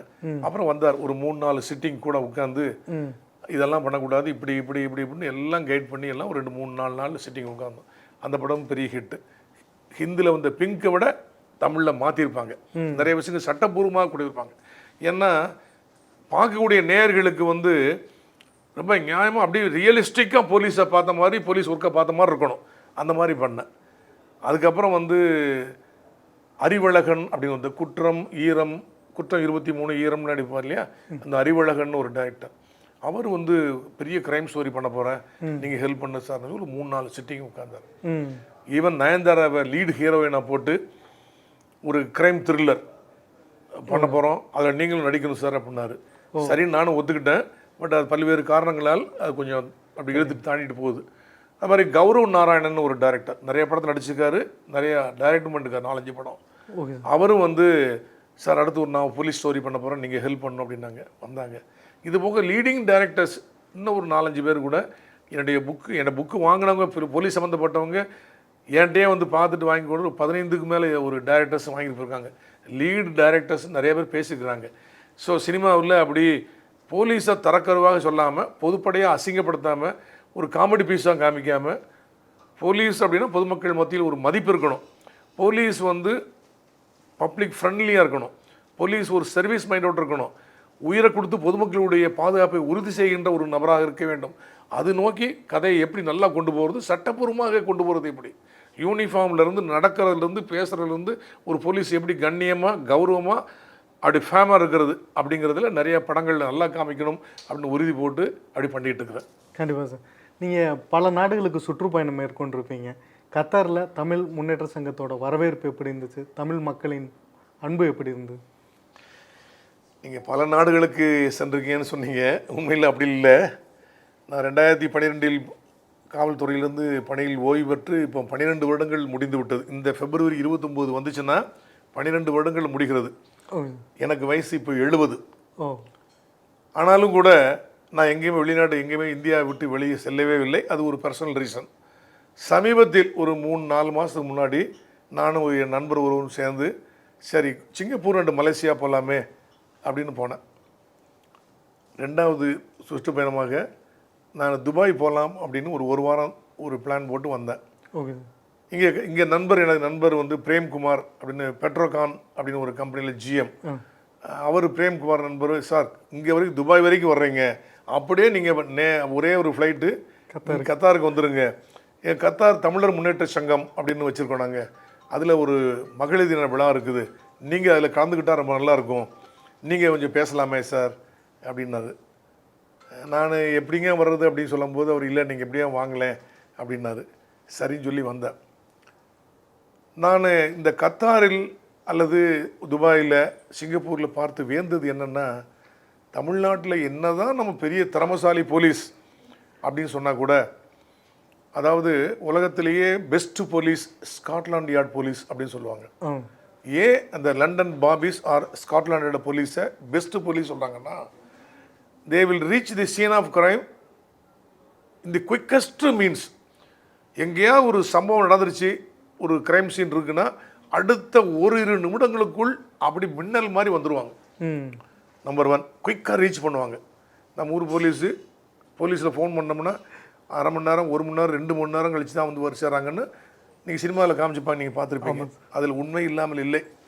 இப்போ ரொம்ப அதை நோக்கி அப்படிலாம் இருக்கக்கூடாது, குயிக்காக போகணும் அப்படிங்கிறதுக்கு நிறையா இப்போ வாகனங்கள்லாம் வந்துருச்சு. இப்போ கொஞ்சம் சுச்சுவேஷன் மாறி இருக்குவீங்களேன். ஆனால் அதே லண்டன் போலீஸ் வந்து நம்பர் 1 குயிக்கஸ்ட் மீன்ஸ் போவாங்க. Number 2 with sympathy and empathy. அந்த பப்ளிக் விக்டிம், அந்த பாதிக்கப்பட்ட நபர் அக்ரீவ், அவங்கக்கிட்ட அன்பாக பாசமாக பரிவோடு சிம்பதி எம்பதியோடு அவங்ககிட்ட பேசி ஒரு காது கொடுத்து என்னன்னு கேட்டு அவங்க கமெண்ட் வாங்கி உடனே ஒரு வழக்கு பதிவு செய்வார்கள். இங்கே வழக்கு பதிவு செய்வதற்கே பல்வேறு சிபாரிசு தேவைப்படுகிறது அப்படிங்கிற ஒரு அலிகேஷன் இருக்குது. அந்த லண்டன் போலீஸுக்கு நம்ம வந்து we are second to none other than the London police. London போலீஸுக்கு அடுத்தபடியாக உலக அளவில் நல்ல போலீஸு தமிழ்நாடு போலீஸ் அப்படின்னு சொல்லி நாங்கள் பெருமைப்பட்டு கொண்டிருக்கிறோம். இருந்தாலும் கூட சிங்கப்பூர் போகும்போது, துபாய் போகும்போது, அல்லது இங்கே கத்தார், இப்போ 4 நாளாக நான் கத்தாரில் இருக்கிறேன். நான் எங்கேயுமே ரோட்டில் ஒரு போலீஸ் வாகனத்தை பார்க்க முடியவில்லை, ஒரு போலீஸை பார்க்க முடியல. ஆனால் சட்டம் ஒழுங்கு அமைதியாக பேணப்படுகிறது. Best maintenance of law and order. பொதுமக்கள் சட்டத்தை மதிக்கின்றார்கள். ரோட்டில் எந்த ஒரு வண்டி ரோட்டில் வந்து ஒரு கேட்டில் போச்சு, ஒரு நாய் குறுக்க வந்துருச்சு, வேறு ஒரு மாடு போயிடுச்சு அப்படிங்கிறது ஒன்றையுமே காணோம். யாராவது ஒருத்தர் ஒரு சிக்னலில் மீறி போயிட்டாங்க அப்படின்னு ஒரு இது இல்லை. அந்த ரெட் லைட் விழுந்துச்சுன்னா அல்லது எல்லோ அந்த மெரூன் லைட் அந்த ஆம்பர் லைட் விழுந்துச்சுன்னா கரெக்டாக வெயிட் பண்ணி லேன் டிசிப்ளின் ஃபாலோ பண்ணி கரெக்டாக சீட் பெல்ட்டு போட்டு ரொம்ப ரொம்ப கரெக்டாக எல்லாருமே சட்டத்தை கடைப்பிடித்து அமைதியாக போகிறாங்க. நான் துபாயில் இருக்கும்போது கூட சொன்னேன், துபாயில் சட்டம் ஒழுங்கு சரியாக பேணப்படுகிறது. இங்கே இரவு 12 மணிக்கு கூட ஒரு லேடி தனியாக போனோம்னா பாதுகாப்பாக இருக்குது. அந்த அளவுக்கு பொதுமக்கள் மத்தியில் போலீஸ் அப்படின்னா ஒரு அச்ச உணர்வு இருக்கிறது, சட்டத்தின் மேல் மதிப்பு இருக்கிறது அப்படின்னு சொன்னாங்க. அப்போ இன்னொருத்தர் என்ன சொன்னார், நீங்கள் என்ன சார் சொல்லி நாளைக்கு கத்தார பொருளுங்க பாருங்களேன், அங்கே 12 மணிக்கு 100 பவுன் செயின் போட்டு ஒரு லேடி போனால் கூட பாதுகாப்பாக போக முடியும், அப்படி ரொம்ப சிறப்பாக இருக்கும் என்று சொன்னார்கள். நான் தமிழ்நாட்டிலேருந்து இங்கே வந்த பிறகு இந்த துபாய் அண்ட் கத்தார் பார்த்த பிறகு சிங்கப்பூர் இந்த 3 பார்த்த பிறகு ஏன் நம்ம ஊர் எப்போ இப்படிலாம் வரும், ரொம்ப ஒரு சுத்தம் சுத்தம் சுத்தம், அகலமான சாலைகள், அழகான செடி கொடிகள், பூச்செடிகள், மாசு அப்படின்னு பார்க்கவே முடியாது. எங்கேயும் ஒரு பிளாஸ்டிக் இல்லை, எங்கேயும் ஒரு குப்பையே இல்லை. குப்பையை கண்ணால் பார்க்க முடியல யாருமே. அந்த அளவுக்கு பொதுமக்கள் ரொம்ப சிறப்பாக ஒத்துழைக்கின்றார்கள், காவல்துறையினர் சிறப்பாக பணிபுரிந்தார்கள். அதே நேரத்தில் நான் ஒரு போலீஸ் ஸ்டேஷனில் கூட விசிட் பண்ணி பேசி பார்க்கலாமேன்னு பார்த்தோம்னா கனிவாக அன்பாக good morning sir, good evening sir, என்ன வேணும் சார் அப்படின்னு சொல்லிட்டு அவங்க பேசுகிற இதே இருக்கு பாருங்கள். ஈவன் பப்ளிக்கே கூட ரொம்ப ஹெல்பிங் டெண்டன்சியாக இருக்கிறாங்க. அதனால் கத்தார் போன்ற, துபாய் போன்ற, சிங்கப்பூர் போன்ற ஒரு நல்ல நாடாக எப்போ நம்ம தமிழ்நாடு, நம்ம இந்தியா மாறும் என்று நான் ஏங்கி கொண்டிருக்கிறேன். கண்டிப்பாக. இக்காலத்து பெண்களுக்கு நீங்கள் ஏதாவது சொல்லணும்னு நினைக்கிறது, ஏதாவது அறிவுரைகள்? இல்லை, பெண்கள் பாதுகாப்பு அப்படிங்கிறது ரொம்ப முக்கியமான ஒரு மேட்ரு. அதாவது பெண்கள் பாதுகாப்புன்னா அது முதலில் வீட்டிலிருந்து தான் தொடங்கப்பட வேண்டும். வீட்டிலிருந்து தான். போலீஸ் இருக்காங்க அல்லது மற்ற சமூகம் அவங்களுடைய கடமைகளாக இருக்குன்னா கூட நான் வீட்டிலிருந்து தான் அந்த பாதுகாப்பு தொடங்கப்பட வேண்டும் அப்படின்னு நினைக்கிறேன்.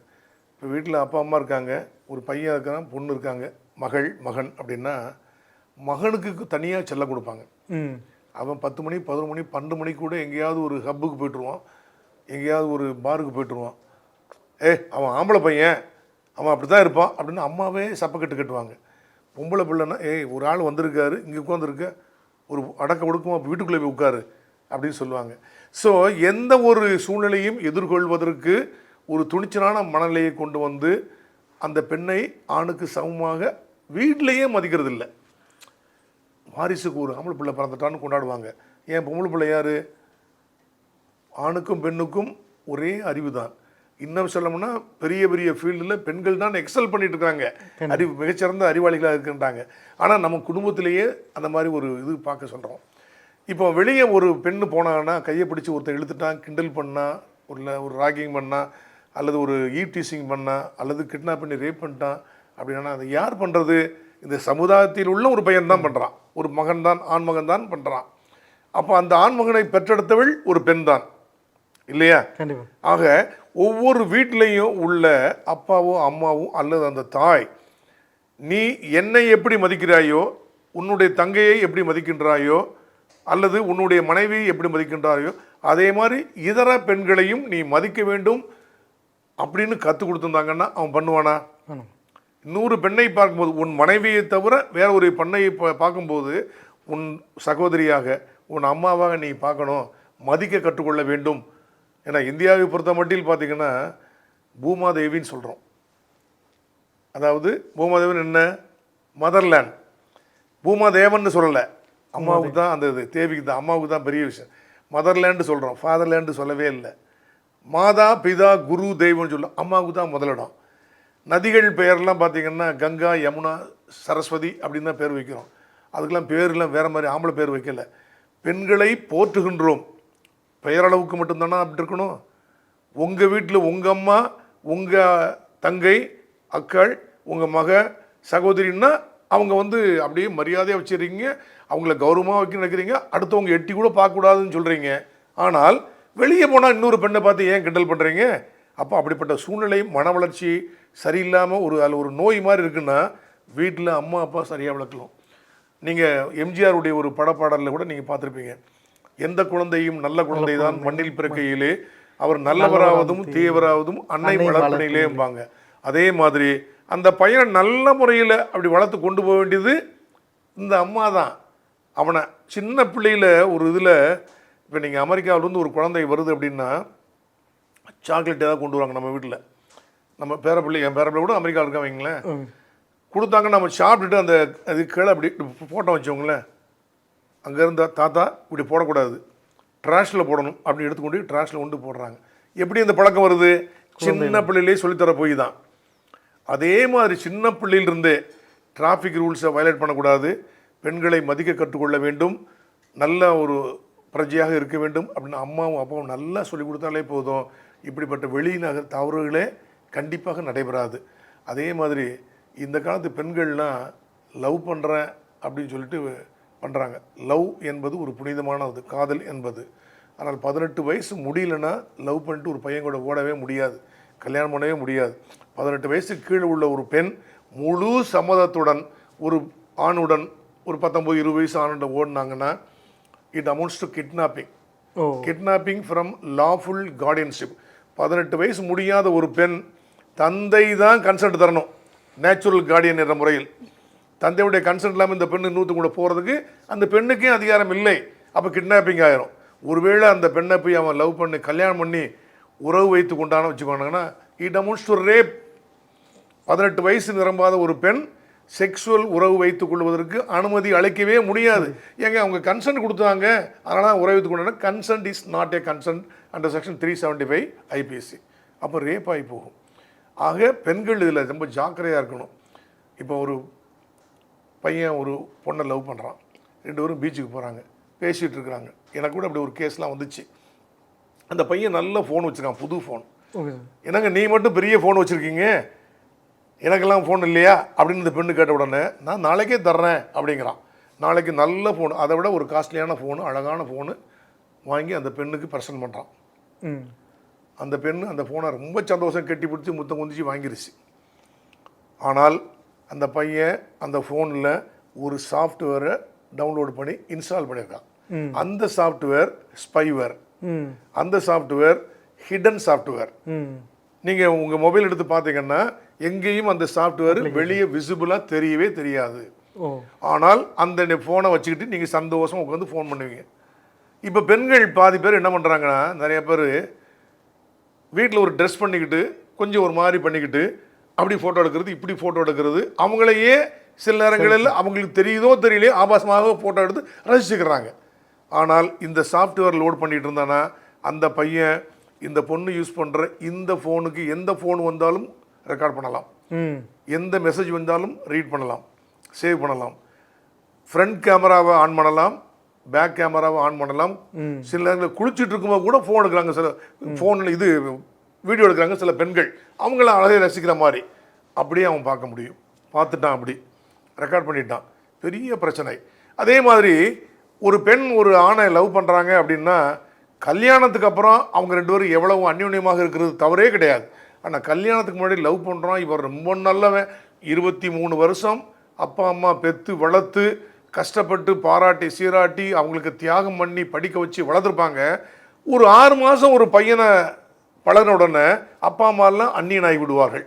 அவன் தான் பெரிய உலகத்திலேயே காப்பாற்ற வந்த புண்ணியவான் மாதிரி அவன்கிட்ட பழகி நம்ம நாளைக்கு கணவனாக வரப்போகிறோம் தானே என்று சொல்லி கட்டிப்பிடித்து முத்தம் கொஞ்சி க்ளோஸ்அப்பில் இருந்து அப்படி இப்படின்னு வீடியோ ஃபோட்டோ எடுத்து அவனுக்கு ஷேர் பண்ணிடுவாங்க. திடீர்னு ஒரு நாள் 2 பேத்துக்குள்ளே ஒரு மனசாக வரும், பிரிஞ்சிருவாங்க. ஆனால் அத்தனை அந்த ஃபோட்டோ வீடியோ பூரா அவன்கிட்ட இருக்கும். இவன் வேற ஒருத்தருக்கு யாராவது நிச்சயம் பண்ணாங்கன்னா அப்படியே அனுப்பிடுவான் எல்லாத்தையும். எத்தனையோ கேஸ் வந்து பெண்களுடைய வாழ்க்கை நாசமாக இருக்கிறது. அதனால் கல்யாணத்துக்கு முன்னாடி பழகுனா ஒரு டீசெண்டோட ஒரு எல்லையோட அந்த உறவை எதிர்த்து கொள்ள வேண்டுமே தவிர கட்டிப்பிடிக்கிறது, நெருக்கமாக இருந்து ஃபோட்டோ எடுக்கிறது, வீடியோ எடுக்கிறதுலாம் தவறானது. தெரியாத நபரிடம் இந்த மாதிரி ஃபோனை வாங்கினீங்கன்னா, இந்த மாதிரி சாஃப்ட்வேர் டவுன்லோட் ஆகிருந்ததுன்னா உங்களுக்கு தெரியவே தெரியாது, உங்கள் வாழ்க்கையே நாசமாகி போய்விடும். அதே மாதிரி லவர் கூட போய் ஹோட்டலில் உட்காந்து சாப்பிட்றீங்க, திடீர்னு நீங்கள் பாத்ரூம் போவீங்க, இந்த பெண்ணு அவன் என்ன செய்வான், அந்த ட்ரிங்க்ஸில் நல்ல ஃப்ரூட் ஜூஸ் ஆர்டர் பண்ணிட்டுப்பான், சின்ன ஒரு மாத்திரையை ஒரு பவுடரை போட்டுருவான். நீங்கள் வந்து குடிப்பீங்க, உங்களுக்கு மயக்கமாக இருக்கும், அப்படியே கை தாங்கலை பிடிச்சி போகிற மாதிரி போவான், எல்லா சில்மிஸும் பண்ணுவான், அப்புறம் எங்கேயா ரூமில் போய் தவறு பண்ணி விடுவான். கற்பழி அந்த மாதிரி ஆகி குழந்தை உண்டானது மாதிரி எல்லாம் கன்சீவ் ஆன மாதிரிலாம் ஆகி பெரிய பிரச்சனை வந்த கேஸுகள்லாம் நிறைய உண்டு. பெண்கள் விழிப்புடன் இருக்க வேண்டும். இப்போ பார்த்திங்கன்னா நானும் எனது அப்பா அம்மாவும் எனது அண்ணன் தம்பி எல்லோரும் இன்றைக்கி நாங்கள் சினிமாவுக்கு போகிறோம், இந்த தியேட்டரில் இத்தனை மணிலேருந்து இருப்போம், இத்தனை மணி வரைக்கும் இந்த சினிமா தியேட்டரில் போய் இது ஹோட்டலில் போய் சாப்பிட போகிறோம், அடுத்த 5 மணி நேரத்துக்கு ஓஹோ ஜாலியோ ஜாலி தான் அப்படின்னு ஒரு ஃபேஸ்புக்கில் போஸ்ட் போட்டுருங்க, இதை போட்டு விட்ருவாங்க, அப்டேட் பண்ணிடுவாங்க. அந்த 5 மணி நேரத்துக்கு வீட்டுக்குள்ளே யார் வேணும் தேடிட்டு போகலாம். ஒன்று. இன்னொன்று, இவங்களுடைய ஃபேஸ்புக்லேயோ இன்ஸ்டாகிராம்லேயோ இவங்களுடைய ஃபோட்டோ, இவங்களுடைய மொபைல் நம்பர், மெயில் ஐடி, இப்படி பர்சனல் ப்ரொஃபைலில் எல்லாத்தையுமே கொடுத்துருவாங்க. ஈஸியாக எடுத்து மிஸ்யூஸ் பண்ணி அப்யூஸ் பண்ணி யார் வேணாலும் பண்ணலாம். இப்போல்லாம் சைபர் கிரைமில் நிறைய நடந்துகிட்டு இருக்கு.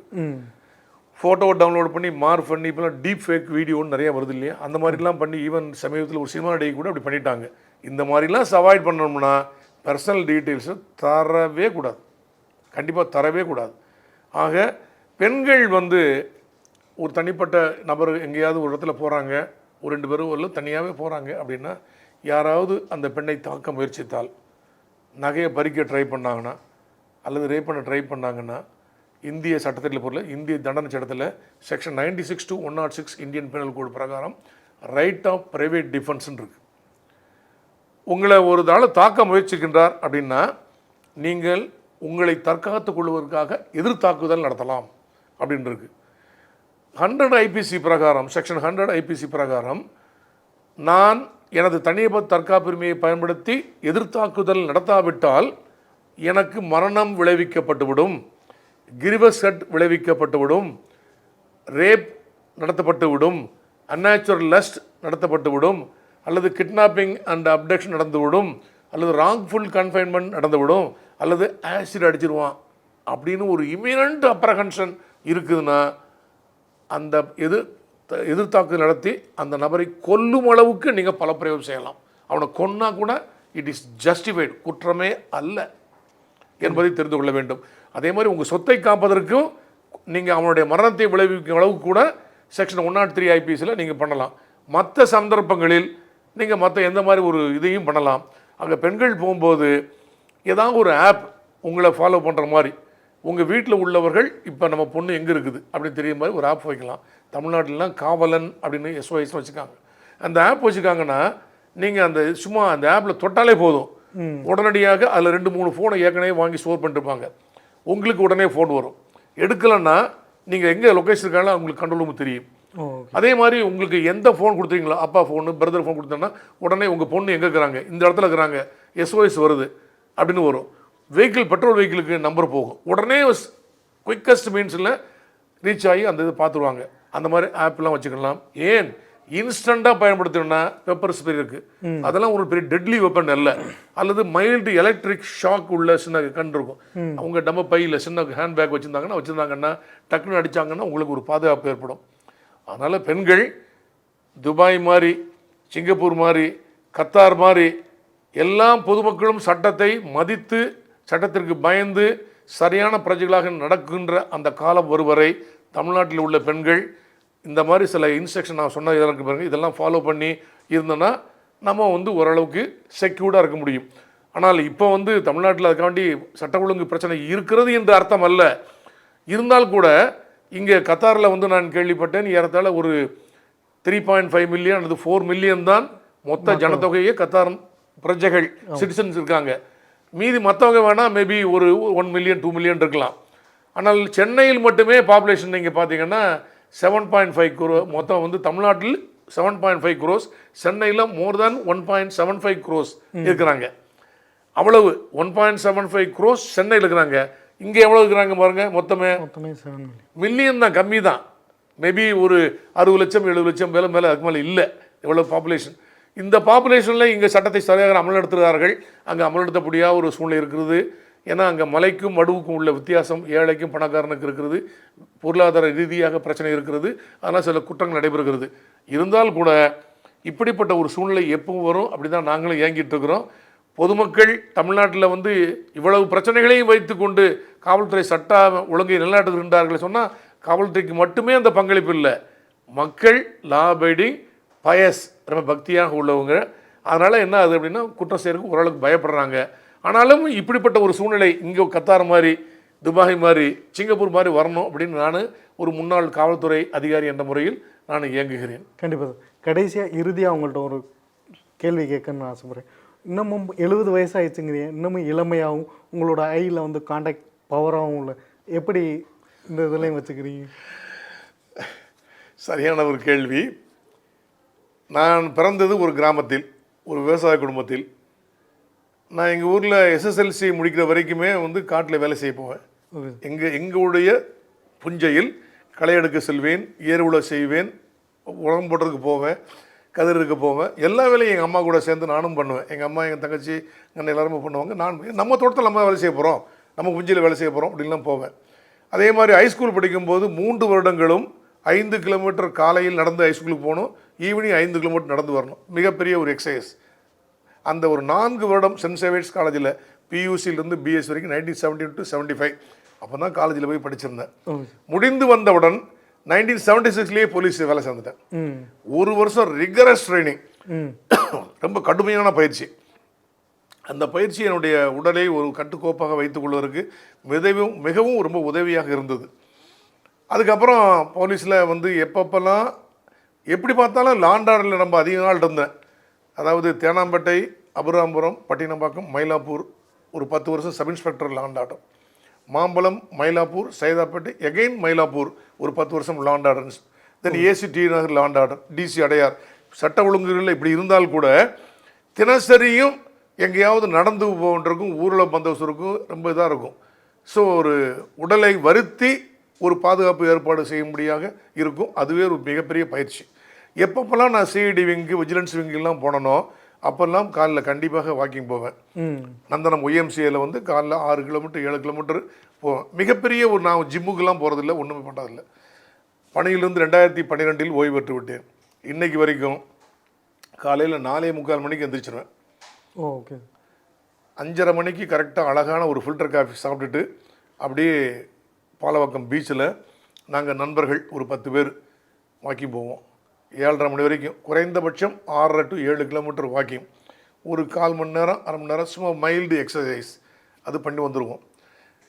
நான் என்ன என்னுடைய நண்பர்களுக்கெல்லாம் அல்லது மற்ற பொதுமக்களுக்கு சொல்ல விரும்புகிறேன் அப்படின்னா, நம்பர் 1, ஏதாவது ஒரு காலையில் ஒரு டைம் 4:45 5 5:30 மணிக்குள்ள கொஞ்சம் ஏர்லியராக கண்டிப்பாக எந்திரிக்க பழகுங்க.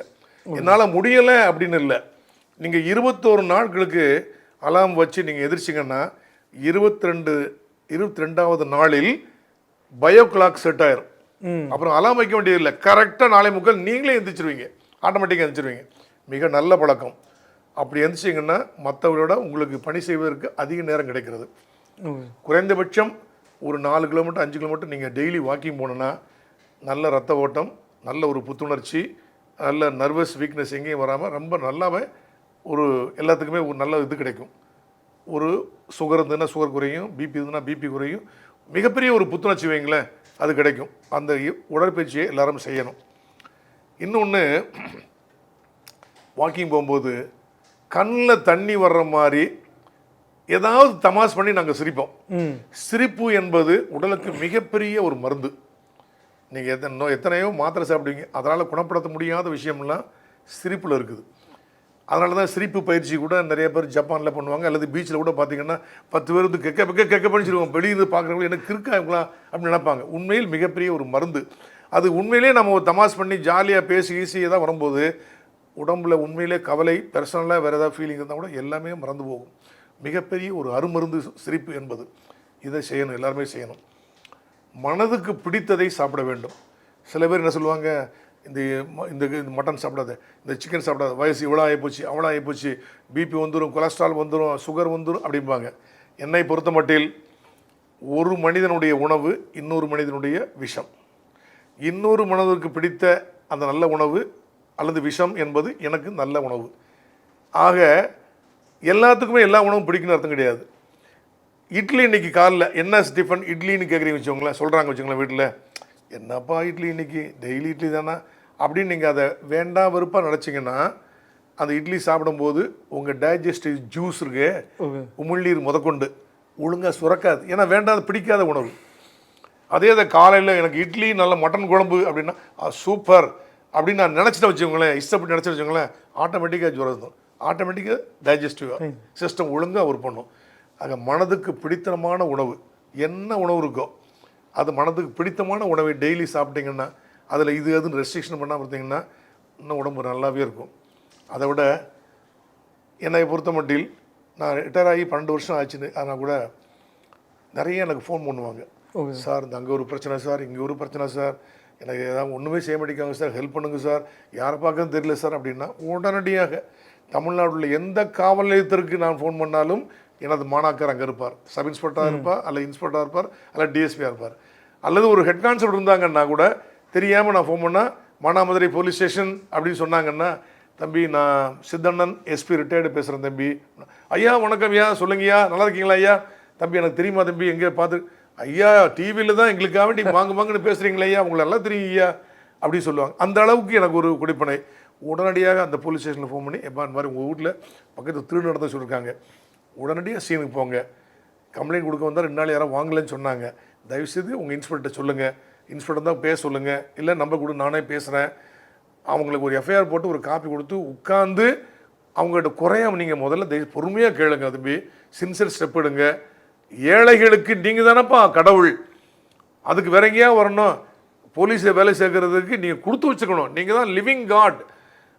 ஒரு ஐயான்னு வரக்கூடிய உங்களுக்கு உடனே நீங்கள் உதவி செஞ்சால் நீங்கள் தான் கடவுள், அதை செய்யுங்க அப்படின்னு சொல்லுவேன். ஆக எனக்கு என்ன தோணுதுன்னா, நம்மளால் ஒரு உதவி செய்ய முடியும், நான் அந்த மாதிரி ஒரு பொசிஷனில் இருக்கிறேன்னு சொல்லி யார் 4 பேர் ஹெல்ப் பண்ணுறாங்க வந்துட்டாங்கன்னா உடனே ஹெல்ப் பண்ணிடணும். சந்தோஷம், மனசுக்கு மிகப்பெரிய ஆறுதல். இன்றைக்கி 2-3 பேர் ஃபோன் பண்ணாங்க, நல்லா ஹெல்ப் பண்ணணும் அப்படிங்கிறது, அதை பண்ணணும். இது தவிர ஒரு மாதம் அல்லது 2 மாதம் ஒரு தடவை எங்கேயாவது ஒரு டூர், பசுமை நிறைந்த பகுதி, ஒரு கொடைக்கானல், ஊட்டி, ஒரு டாப் ஸ்லீப், ஒரு மேகமலை, எங்கேயாவது ஒரு முண்டந்துறை, எங்கேயாவது அப்படி இடத்துக்கு போய் ஒரு 4 நாள் 5 நாள் ஜாலியாக இருந்துட்டு மனசில் அப்படி வந்துட்டோம்னா மனசு மிக லெகுவாகும், கவலையே இருக்காது. இப்படிலாம் நீங்கள் பண்ணீங்கன்னா உங்கள் உடம்பு நல்லா இருக்கும். என்னுடைய உடம்பு இந்த 70வது வயசில் நான் ரொம்ப இளமையாக இருக்குன்னு நீங்கள் சொல்லுவீங்களா என்னமோ எனக்கு தெரியல எனக்கு, ஆனாலும் எனக்கு இது வரைக்கும் எந்த உபாதையும் இல்லை, ஒன்றுமே இல்லை. இன்றைக்கி கூட காலைல நானுங்க 7 நண்பர்கள் எல்லாமே சேர்ந்து நம்ம கௌரி சங்கர் முதல நண்பர்கள் எல்லாமே சேர்ந்து நாங்கள் காலை கூட இன்னைக்கு கூட ஒரு 6 கிலோமீட்டர் போனோம். நேற்று 7 கிலோமீட்டர் போனோம். முந்தா நாள் 7 கிலோமீட்டர் போனோம். இங்கே கத்தார்லேயே வந்து நாங்கள் 3 நாள் நல்லா வாக்கிங் போனோம் நாங்கள். ஸோ இந்த மாதிரி சில முக்கியமான இதில் கடைப்பிடித்தோன்னா என்றும் இளமை என்பது அதில் மாற்றுக்கிறதே இல்லை. வெற்றிகரமான வாழ்க்கையை நடத்துவதற்கு ஒரு நல்ல புத்துணர்வோடு இருப்பதற்கு மிகப்பெரிய உதவியாக இருக்கும். கண்டிப்பாக சார், ரொம்ப நன்றி. உங்களுடைய எண்ணமும் செயலும் வெற்றி பெற RSN inspiration hub YouTube channel நேயர்கள் சார்பாக வாழ்த்துக்களையும் நன்றியும் தெரிவிச்சுக்கோங்க. நன்றி, வணக்கங்க. RSN இன்ஸ்பிரேஷன் ஹப் இந்த டிவி சேனலில் ஒரு கத்தார் நாட்டில் வச்சு இப்படிப்பட்ட ஒரு சிறப்பான ஒரு வாய்ப்பை எனக்கு வழங்கியதற்கு உங்கள் சேனலுக்கு நான் நன்றியை தெரிவித்துக் கொள்கிறேன். வணக்கம். ரொம்ப நன்றி.